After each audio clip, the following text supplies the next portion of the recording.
Hi, everyone. Welcome to this week's Global Intelligence Update. So I am Nicola Potgieter. For those who don't know me, I work with Mike and Lundy, and they have entrusted me with the Global Intelligence Update this week.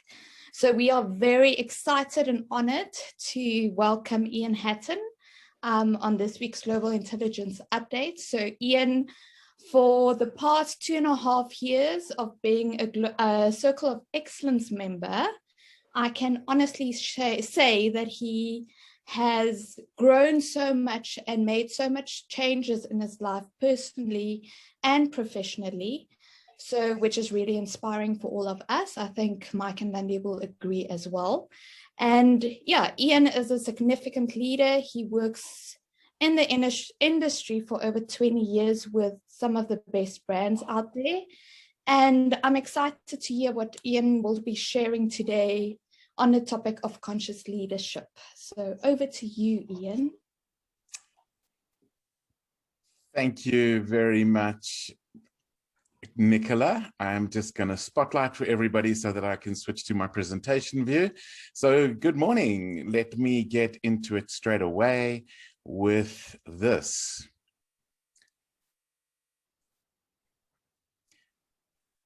There were 4 people gathered in a dimly lit room. They were there for a very specific reason.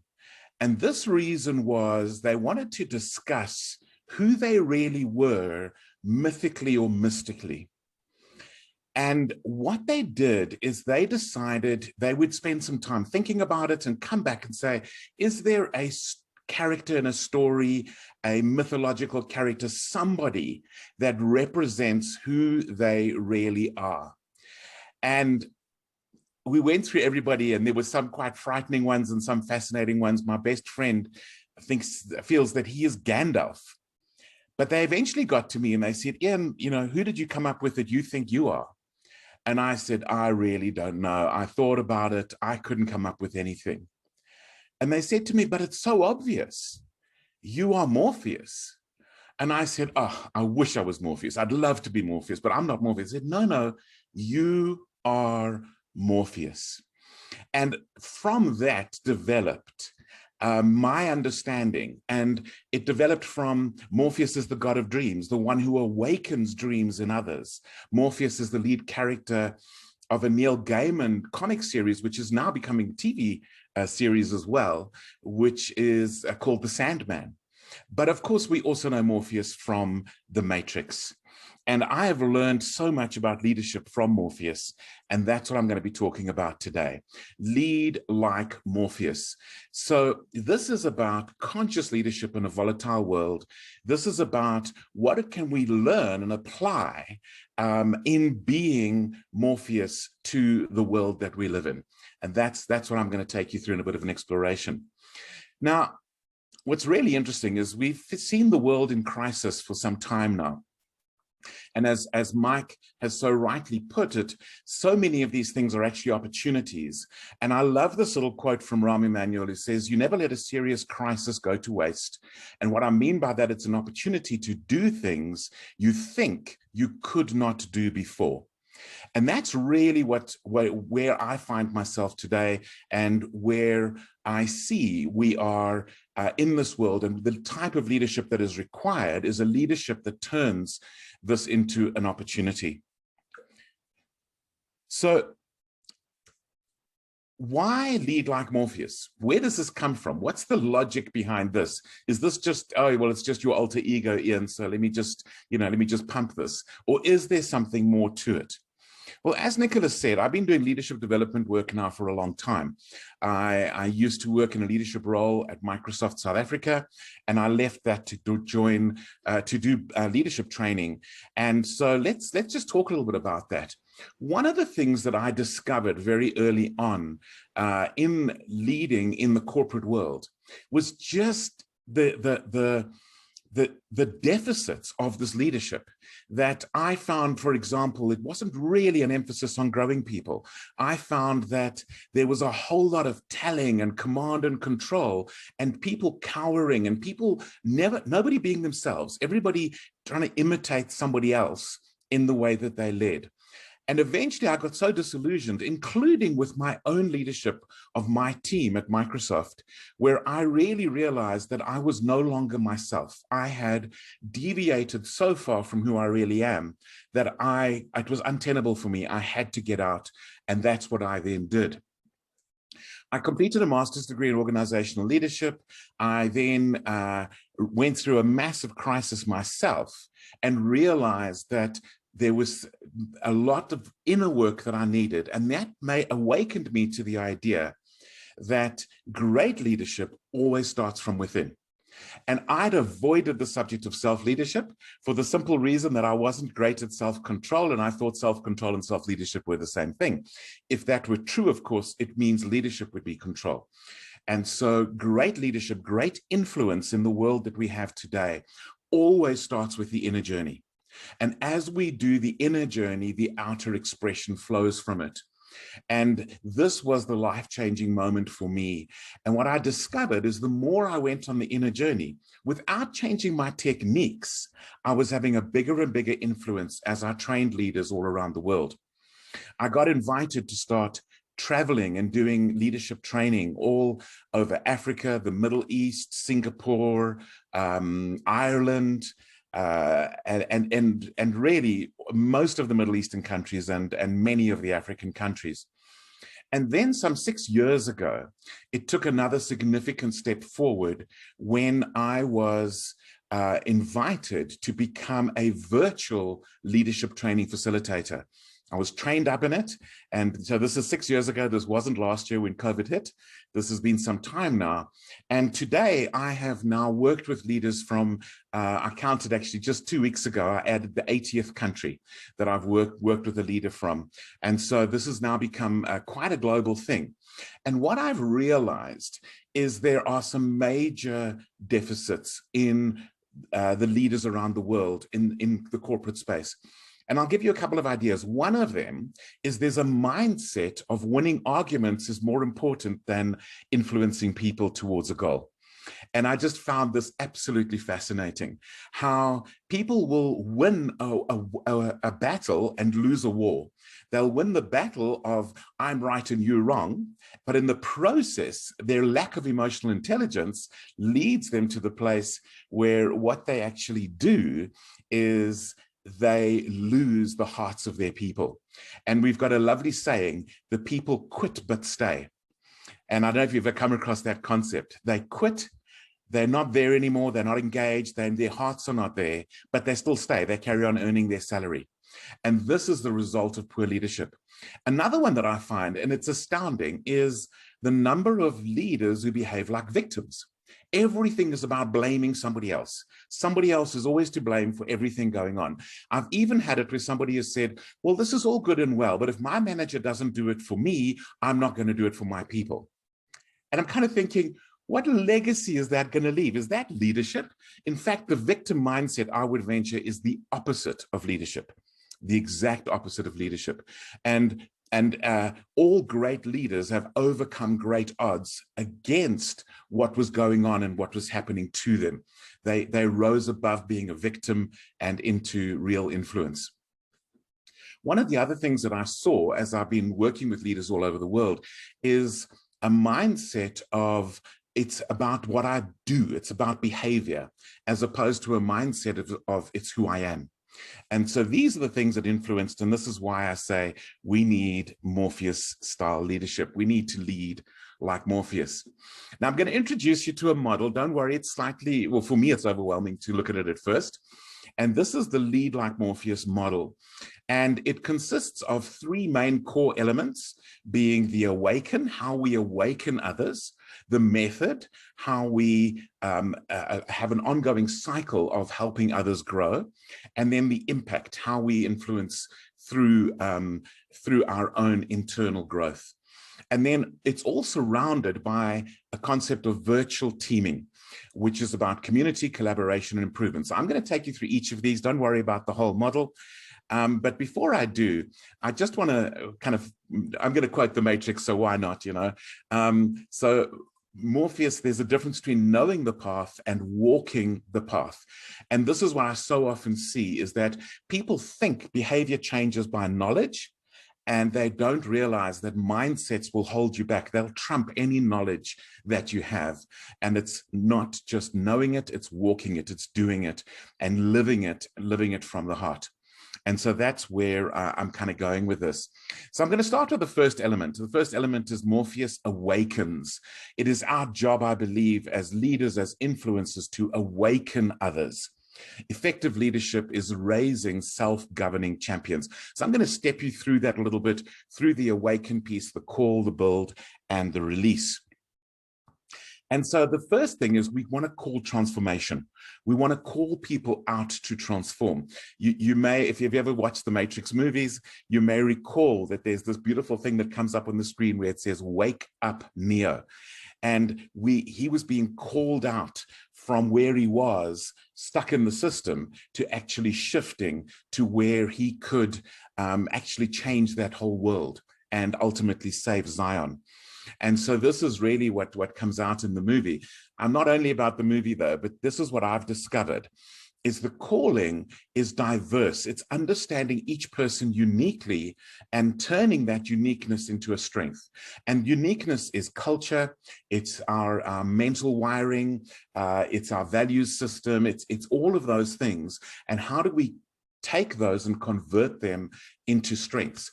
And especially at the moment where many people have got really bogged down. I'm seeing report after report that psychologists are being worked silly, that you can't get an appointment at the moment, apparently in South Africa, with a psychiatrist because they are so fully booked with the people struggling with the results of work from home, lockdown, and losing their work. And so there's an incredible amount of stress out there. And so this calling, this awakening, is not just awakening to self, it's awakening out of the situation, the system that has locked people in. And so this is really what it's all about.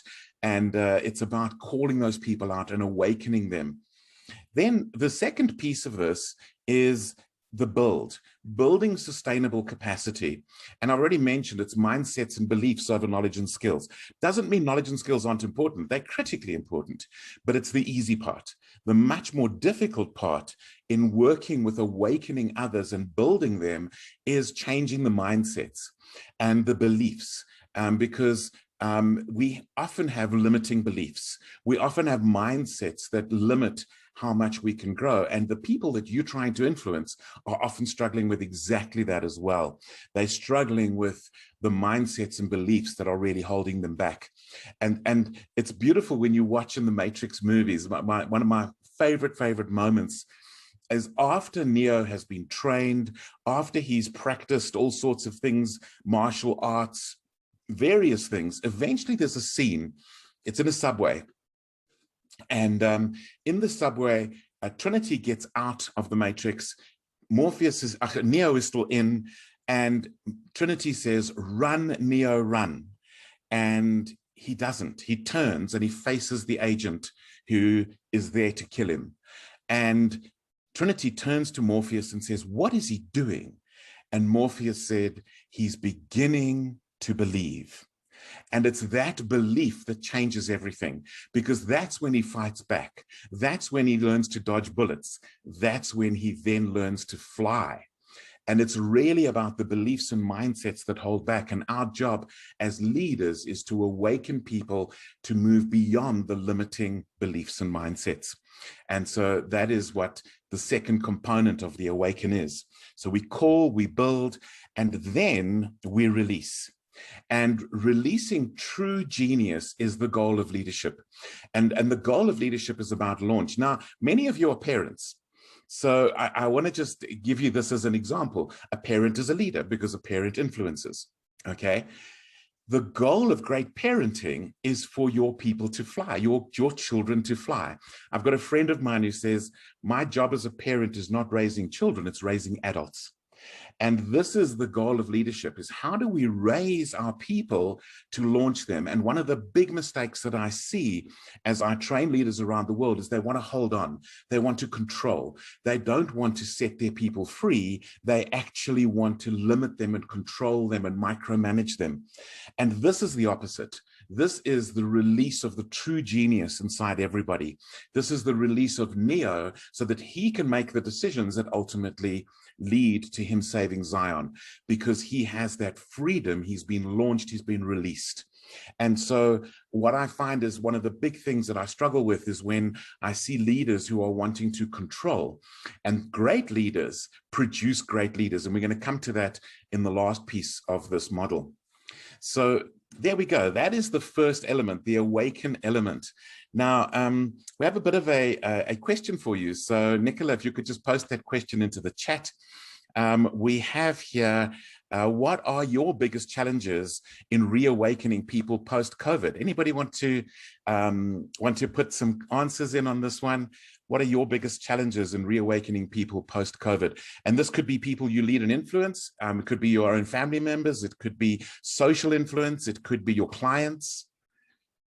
Getting behind their fears. It's a big one, isn't it, Paul? And I know that your work with values plays a big role. People needing to understand what's really valuable and important. Scarcity mode is a big one.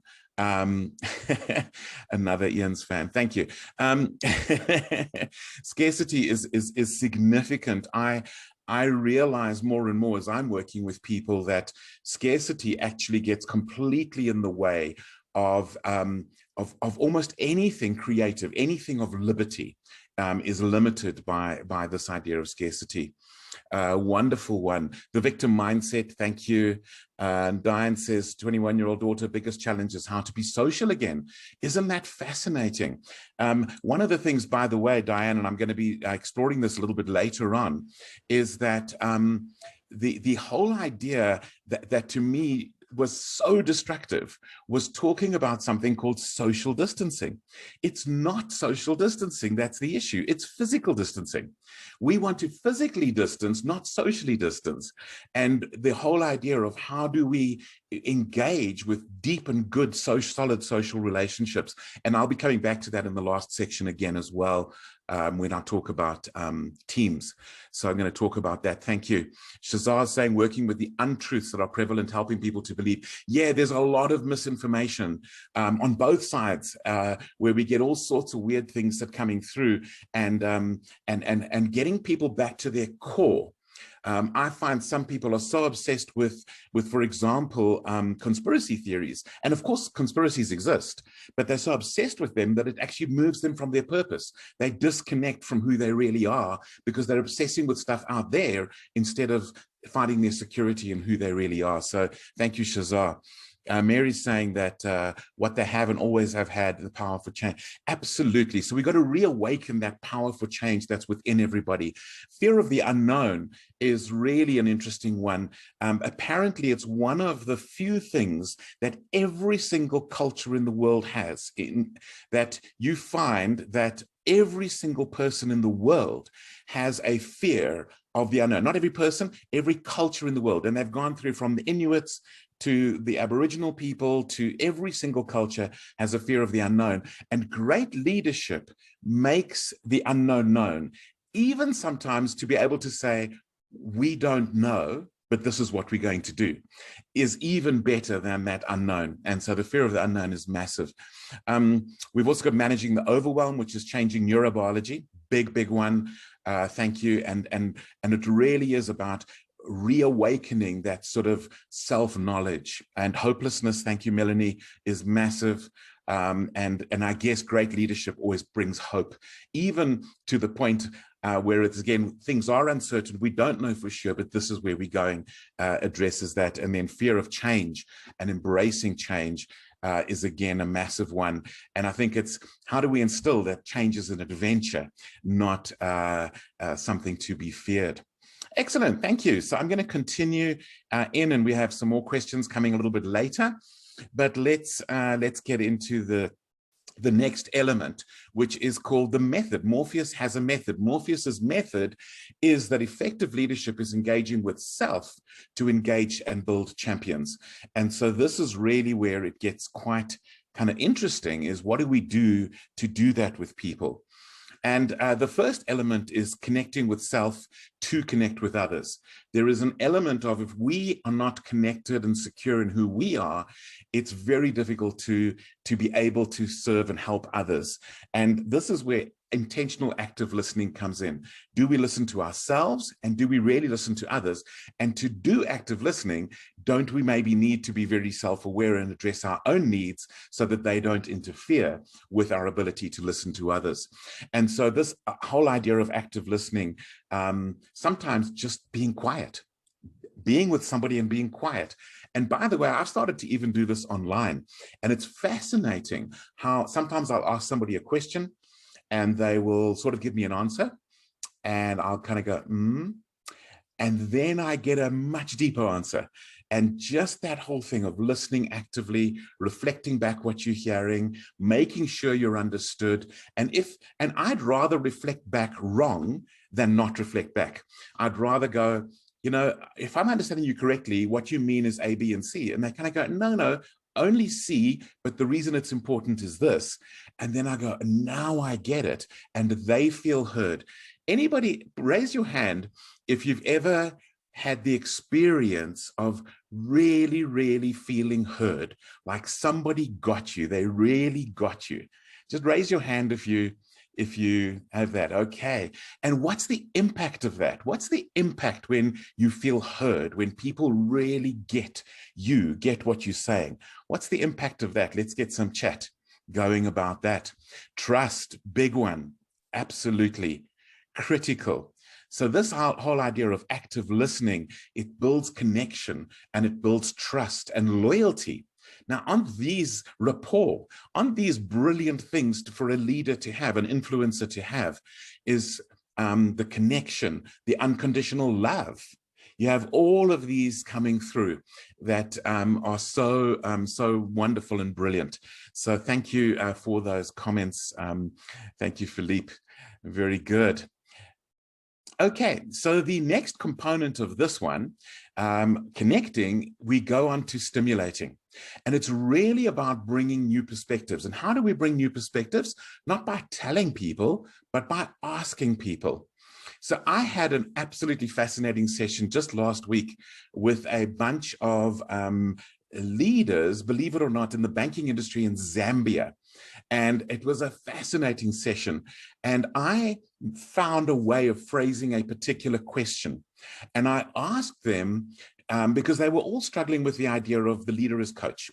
And I asked them this question. I said, if you could take this coaching approach, an approach which, instead of creating dependency, creates self-reliance. If you could apply that to your team members, what would the impact be? And by the way, you must include the word I, me, or my in your answer that you give me. And I then monitor the answers coming through the chat. It was fascinating. The quality of answers are some of the best I've ever had from any leaders at any level, simply because I managed to figure out a great question and I got them all to answer it and to own their answer by saying, it will help me too, or my team will be able to, or I will be able to. And that created a whole new perspective. And I said to them afterwards, I said, now go and have a look. You look at all these answers, they're absolutely brilliant, and they all agreed they were brilliant. And I said, where did those answers come from? They came from asking a good question. Therefore, that doesn't prove that by asking great questions, you can be a great leader. And they all were marveling. Their whole perspective shifted because I asked a great question. And it's been quite a thing for me to learn how to ask great questions. We can shift beliefs with great questions, mindsets, and everything. And so new perspectives is not just about what we say, it's much more about what we ask and getting people. So for example, a simple question like, I hear your perspective. How do you think that looks for your teammates? Or how do you think that looks for your customers? And suddenly people kind of go, oh, wow. That's a new perspective I hadn't thought of. And so this is what we do with great questions. And then the final piece of this is challenging mindsets. So we've connected, we've got relationship, we've got trust. We've stimulated with some really, really good questions. Sometimes now we need to put a challenge out. Sometimes now we need to go and ask a question. I'm going to sneakily do this anyway, and ask a question like, what would the impact be if you grew your emotional intelligence? What would the impact be if you even assessed your emotional intelligence? And again, getting that truth out there of saying, this is what I'm seeing. I know that's difficult to hear, but I have discovered something, that if we withhold our truth from the people that we're leading or influencing, we actually break trust, because they don't feel they can trust us, because all we ever do is talk the nice stuff. And sometimes we need to do a challenge.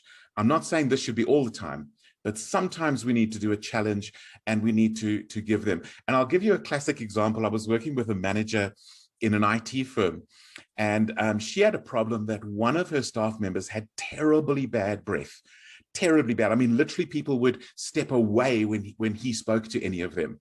Okay. And this manager said, I just can't confront it. I cannot do anything about this. And we actually coached her through it and said, you know, if your best friend can't tell you that you have bad breath, who will? And you know, and it's not about saying you need to brush your teeth, or you need to do this, or you need to do that. It's actually saying, this is what I'm picking up. And giving them that feedback. And actually it builds trust when people feel that you were bold enough and brave enough to overcome your own inner fears, to speak some truth to them. That actually opens things up and challenge the mindset. And the mindsets that we need to challenge are obviously a lot bigger than bad breath. The mindsets that we need to challenge, we've just spoken about in the chat. It's the mindsets of fear, the mindsets of uncertainty. These are the ones that we can challenge, and we can start to say, so doing nothing, is that better than taking a chance? You know, that kind of mindset that we can challenge and we can move ahead with.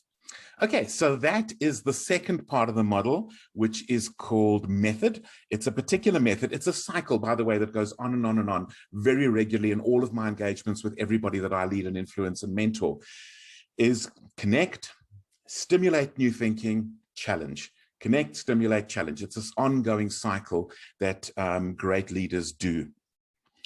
All right, the next one is impact.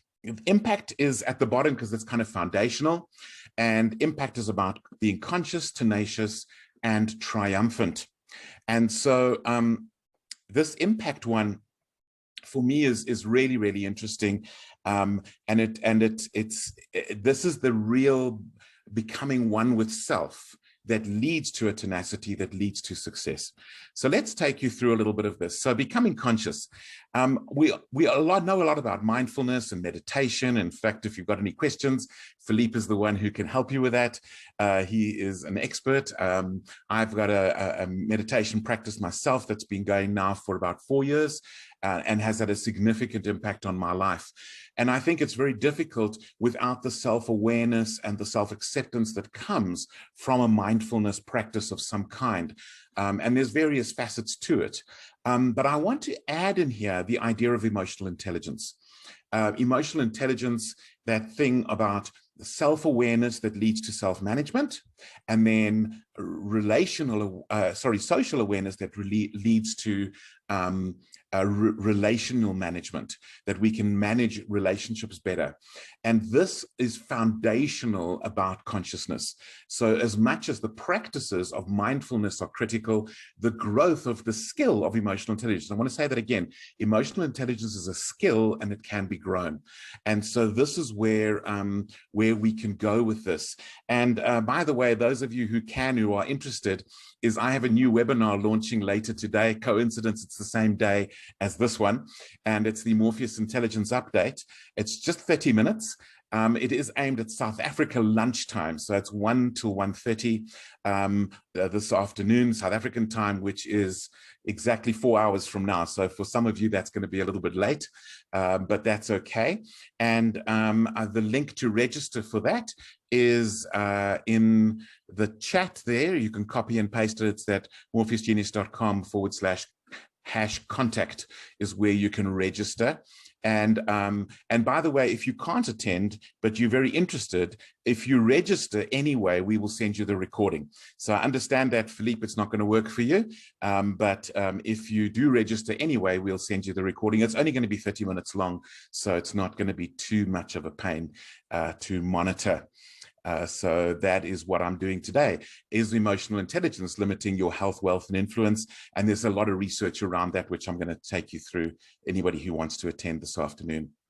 Thank you very much. Okay, let me move on to the second component about becoming tenacious. We live in a world that is volatile, uncertain, complex, and ambiguous. We call it a VUCA world. I'm sure many of you have come across this term before. And tenacity is, how do we help our people who live in this world? And it starts with helping ourselves. It starts with building our own resilience and tenacity in what we do. And tenacity to me is based on a bunch of things, and I'll just list a few of them. One of them is self-knowledge. The better you know who you are, the more resilient you will be. Because now you also know what you can rely on for yourself and who you really are, and maybe even what your purpose is. And all of these things give us energy to overcome and to be resilient. And we want to raise that up in our people that we influence as well, is a real strong self-knowledge, self-awareness that will make them capable of reaching out. Another facet of resilience is exactly that. It's community. How do we build the kinds of relationships where we can reach out when we need help? So that's another critical element. And so there's all of these facets that we want to not only engender in ourselves, but be able to inspire in our people as well. And I've got a little another little matrix quote here.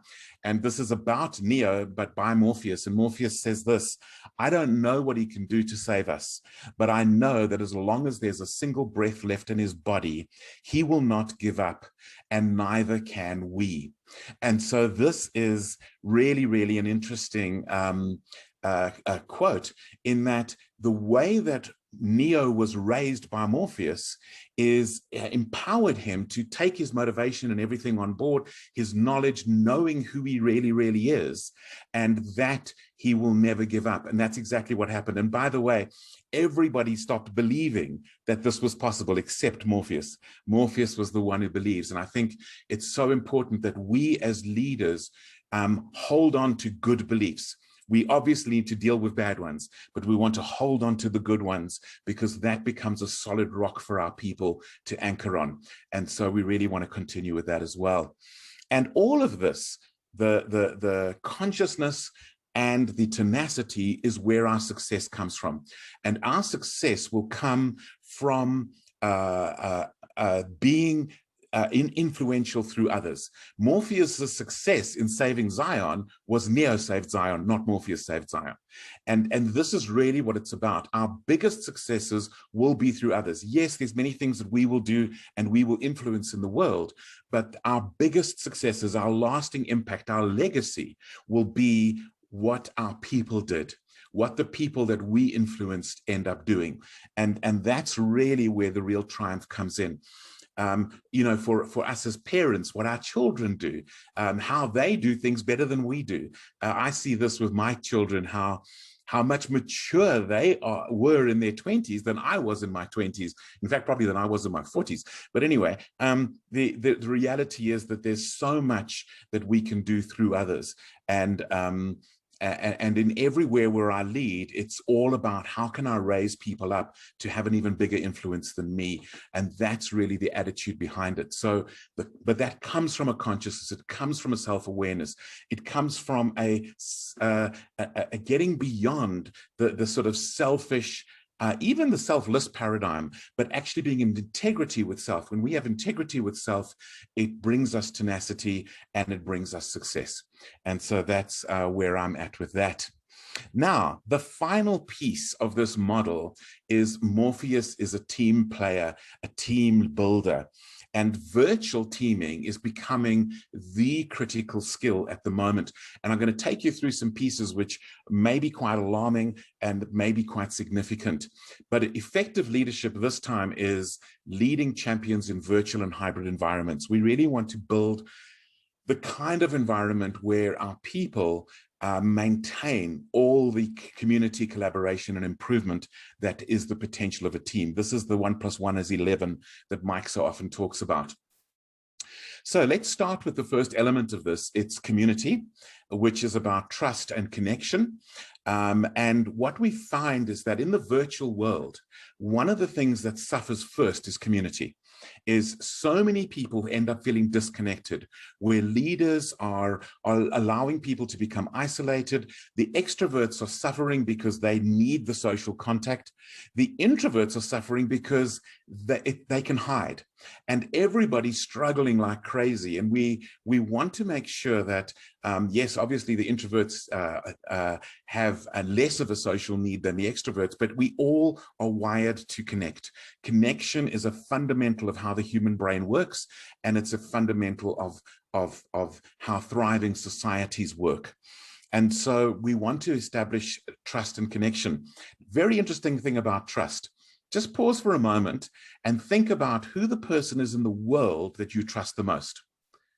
And let me ask you this question. Is it somebody that you have a strong connection with?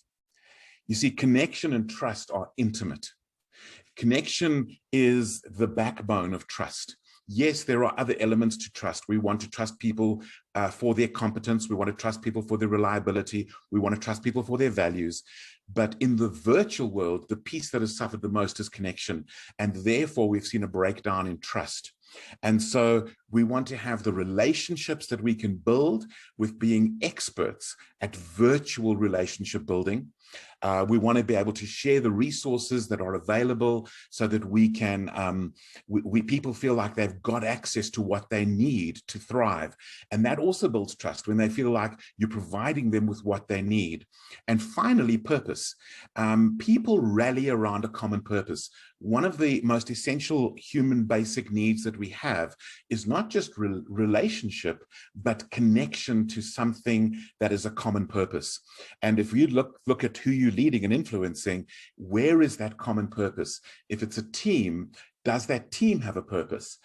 The purpose is the gel or the cement that holds the team, the glue that holds the team together.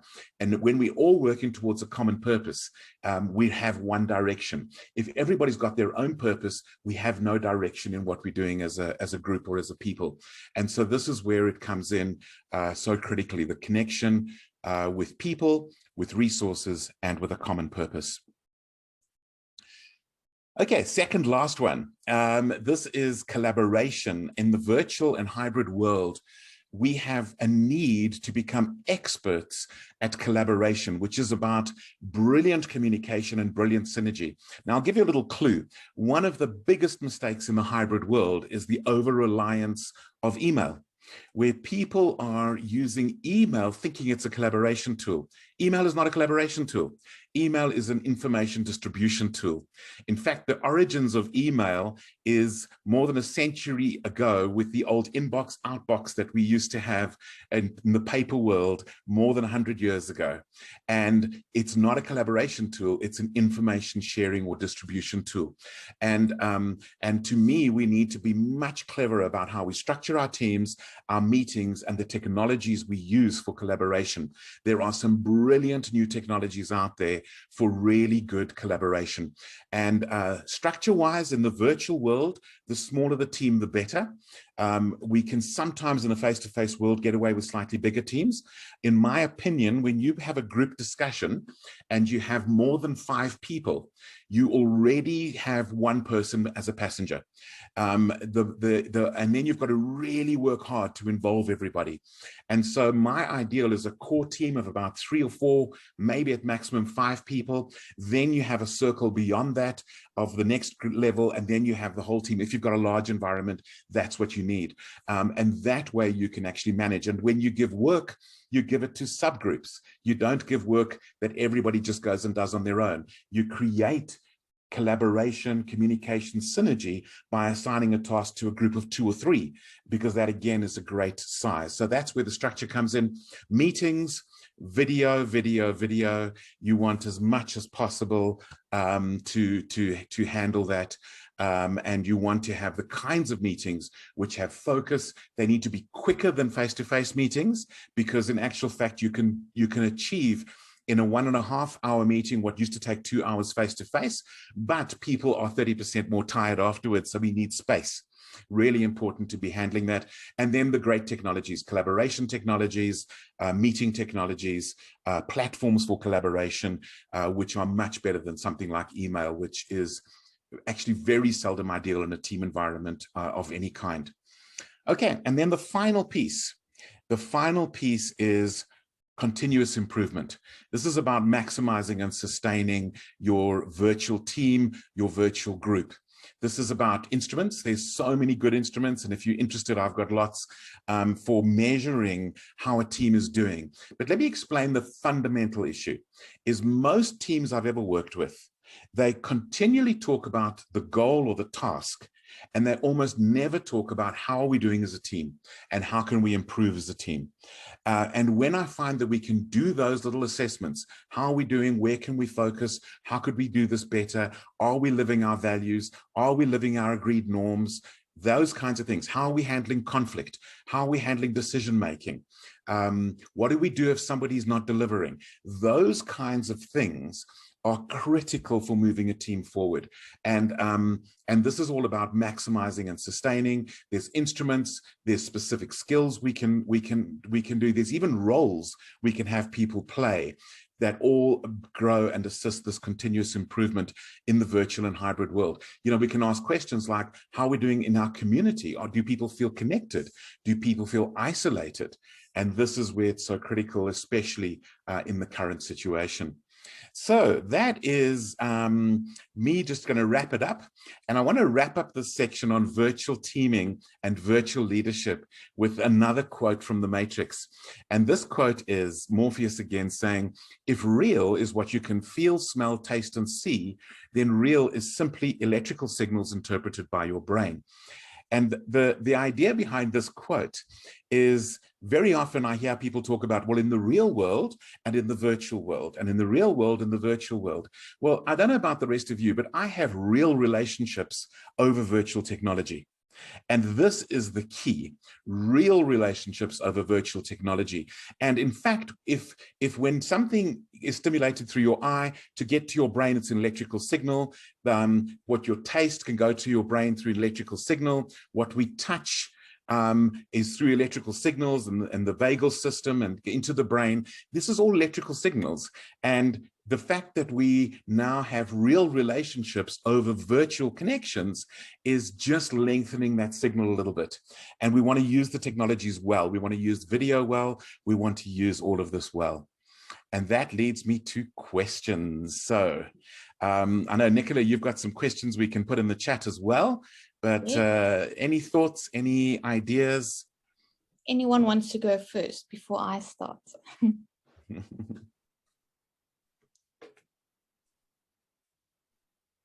Nobody. Okay. So my first question, what bothers you about leaders you see around you? So don't just think about politics, think about leaders overall. Think of leaders in the business world, influencers maybe in your community. What bothers you about the way that they're leading?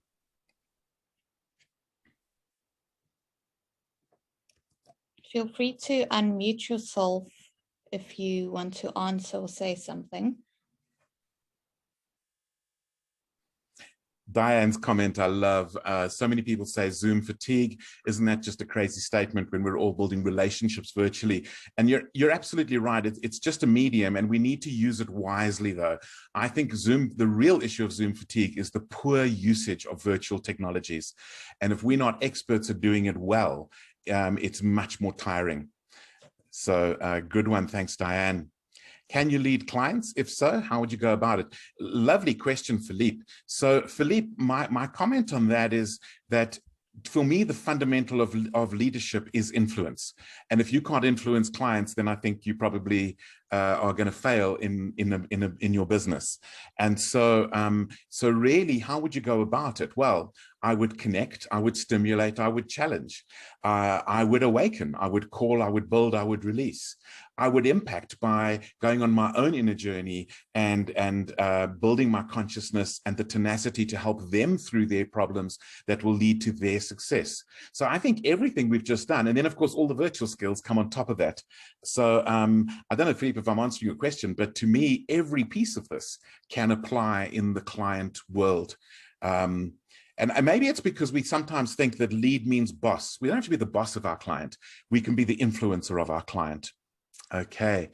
Thank you, Sue, for your comment.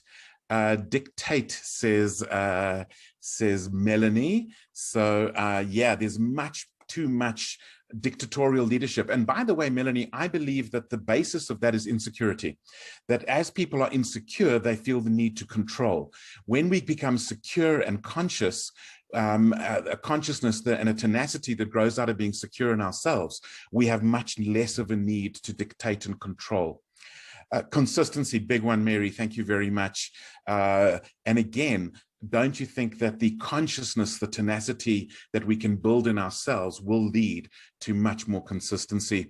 Not listening, absolutely right. Active listening is crucial, and it's almost impossible to connect without listening. Massive one, Shazar, thank you very much.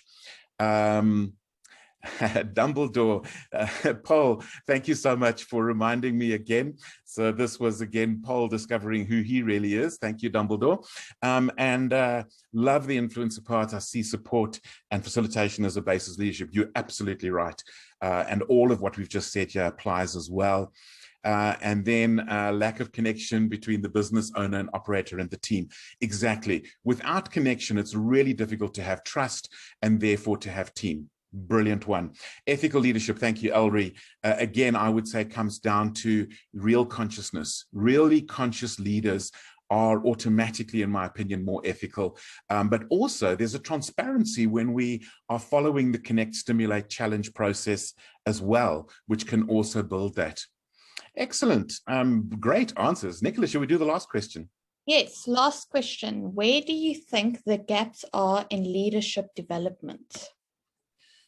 And so my thinking behind this question was really about, I've trained leaders all over the world and I just see a lot of gaps. I do see some really good stuff happening as well, and I try to make it as much fun and positive influence as I can. But do you think there are fundamental gaps? Think of anything. Think of the schooling system. Think of the leaders. Where are the gaps in leadership development? Squashing creativity. Diane, you are 100% correct.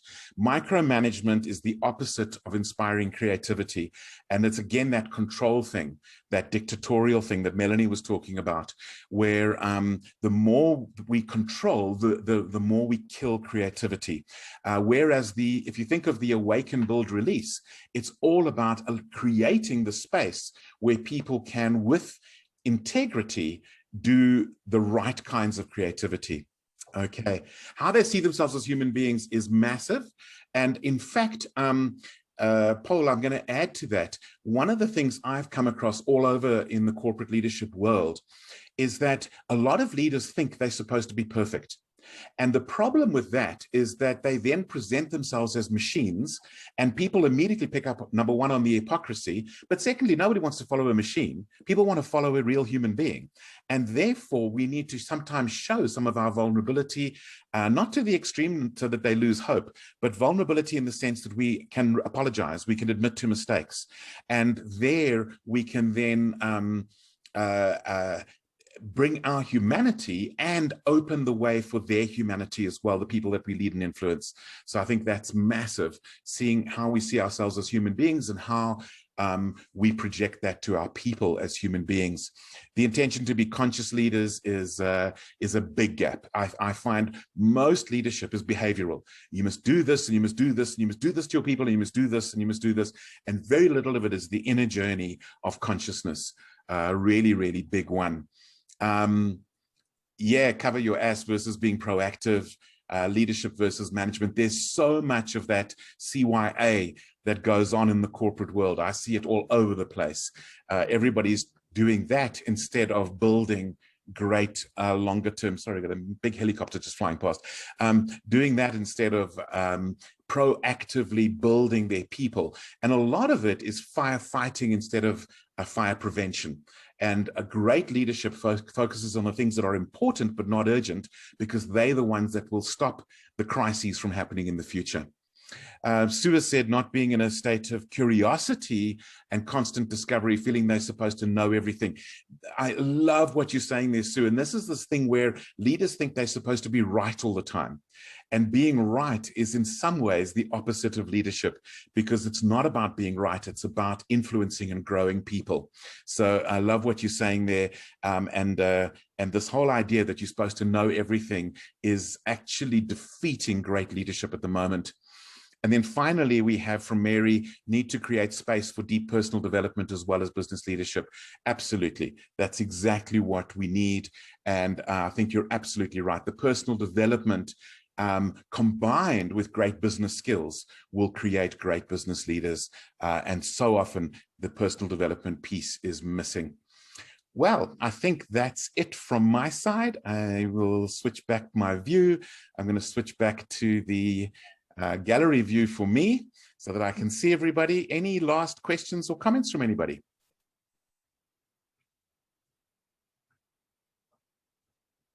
Feel free to use your microphone.